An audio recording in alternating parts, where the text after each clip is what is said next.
Bonjour, je te retrouve avec beaucoup de plaisir en cet instant. Mais oui, aujourd'hui, Dieu te montrera ce qu'il réserve à celles et ceux qui obéissent à sa parole. Aujourd'hui, Dieu te révélera ce qu'il est en train de préparer pour toi. Nous verrons Dieu fit prospérer. Avant d'entamer ce thème, prions. Notre Seigneur et notre Dieu, merci. Merci pour la parole. Merci pour tes bienfaits. Merci pour la grâce. Merci, Saint-Esprit, de nous éclairer, de nous conduire dans toute la vérité. Merci d'être là, à nos côtés.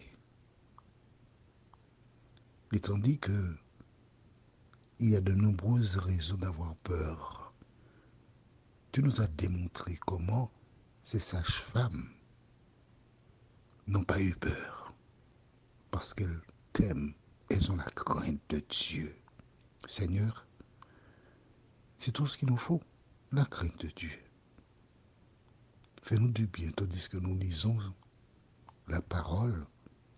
Nous t'avons prié au nom de Jésus et pour ta gloire éternelle. Amen. Et Amen. Rappelle-toi,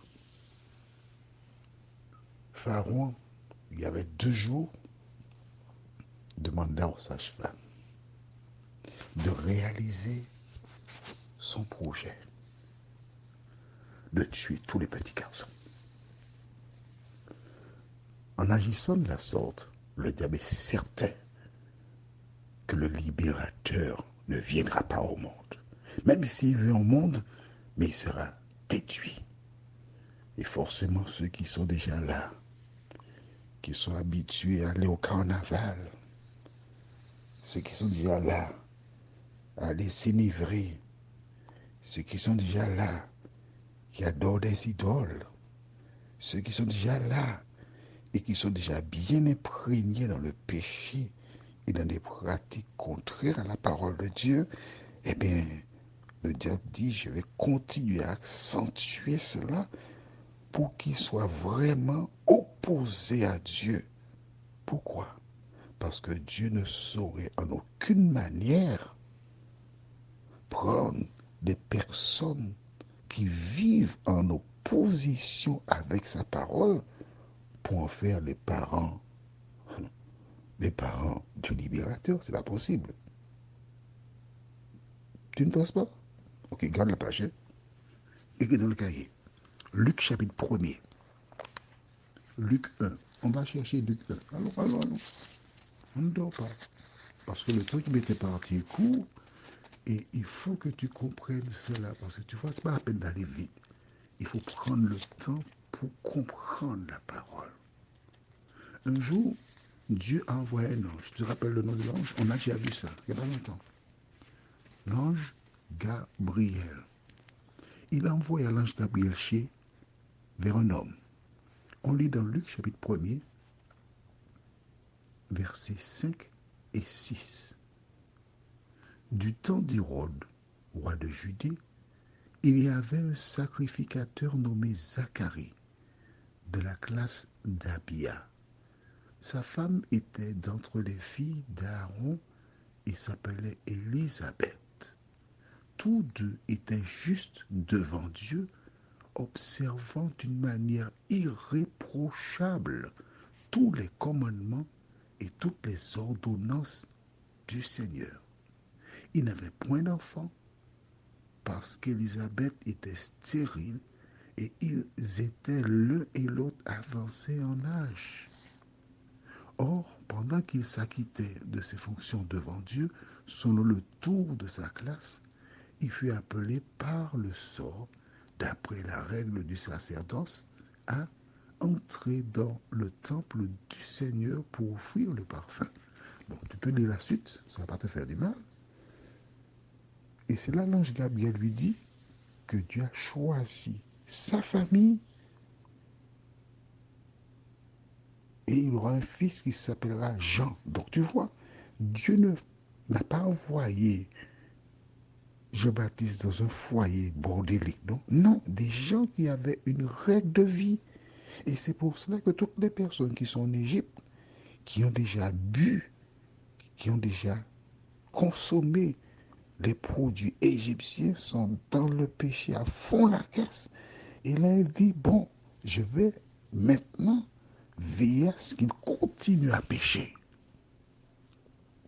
Mais il y avait des gens qui avaient la crainte de Dieu, tels les sages-femmes.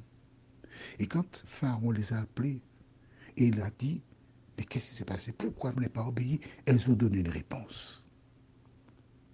Elles ont obéi à la parole de Dieu. Elles n'ont pas craint l'homme, elles ont craint l'Éternel. Elles ont fait ce que l'Éternel demandait et qu'a fait l'Éternel. Nous lisons aujourd'hui dans Exode 1, versets 20 et 21. Dieu fit du bien aux sages femmes, et le peuple multiplia et devint très nombreux, parce que les sages femmes avaient eu la crainte de Dieu. Dieu fit prospérer leur maison. Tu regardes, tu travailles quelque part. Il y a quelqu'un qui a le même salaire que toi, pratiquement les mêmes charges que toi, et parfois même plus de charges que toi. Et tu vois cette personne qui arrive à construire une maison, et toi, tu es toujours dans le rouge en fin de mois parce que tu es déjà dans le dépassement. Mais comment elle a pu construire une maison? Comment elle a pu faire ceci? Comment elle a pu faire cela? On a le même salaire. Mais non, elle doit avoir un homme qui lui donne de l'argent. Elle doit faire de la sorcellerie. Et tu cherches toute espèce d'explication rationnelle. Tu n'en trouves pas, tu ne peux pas en trouver et tu ne trouveras jamais. Parce que c'est la bénédiction de l'Éternel qui enrichit. La bénédiction de l'Éternel qui enrichit. Rien d'autre. Et la Bible te dit, l'Éternel fit prospérer la maison d'Abraham. Veux-tu prospérer? Il fit prospérer la maison des sages-femmes. Veux-tu prospérer? L'Éternel fit prospérer la maison de Jean-Claude. Veux-tu prospérer? C'est la question que je te pose. Dans certaines communautés, on te dit, ah oui, tu dois faire ça, ça, ça, ça, ça, et tu seras riche. Mais moi, je te dis que la seule richesse de l'homme sur cette terre, c'est d'être accepté dans le royaume de Jésus de Nazareth. Rien d'autre n'est plus important que cela.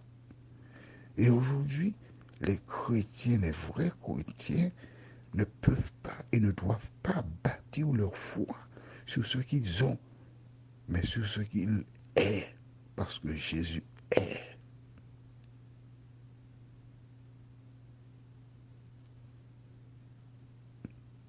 Jésus est. Est-il une réalité dans ta vie? Que devons-nous dégager de cela? Allons au livre de Apocalypse chapitre 2, verset 26. Apocalypse 2, verset 26 déclare, très beau texte, à celui qui vaincra et qui gardera jusqu'à la fin mes œuvres, je donnerai autorité sur les nations. À celui qui vaincra. Qui vaincra quoi? Les préjugés. Qui vaincra quoi? La peur. Qui vaincra quoi? Le doute. Celui qui vaincra, celui qui restera fidèle à la parole, je lui donnerai. L'Éternel a béni ces femmes parce qu'elles n'ont pas eu peur d'appliquer la parole. Mais à son retour, toutes celles et ceux qui ont cru en son nom et qui ont marché selon la parole, ces personnes recevront la couronne de la vie éternelle. Et toi, où seras-tu? Prions notre Seigneur et notre Dieu. Beaucoup de personnes qui lisent la parole ont peur, craignent, doutent. Mais aujourd'hui, tu as enlevé tout cela de nos cœurs et de nos pensées. Nous avons vu que ces deux sages-femmes qui crurent en toi reçurent la bénédiction divine. Merci de nous répandre. Merci de répandre sur nous ta paix et ta grâce. Merci de nous répondre, car nous t'implorons de nous venir en aide. Merci de rester près de nous, Seigneur. Nous t'avons prié au nom de Jésus et pour ta gloire éternelle. Amen. Je te souhaite une bonne journée sous le regard de Dieu. Et à demain, si Dieu nous prête vie.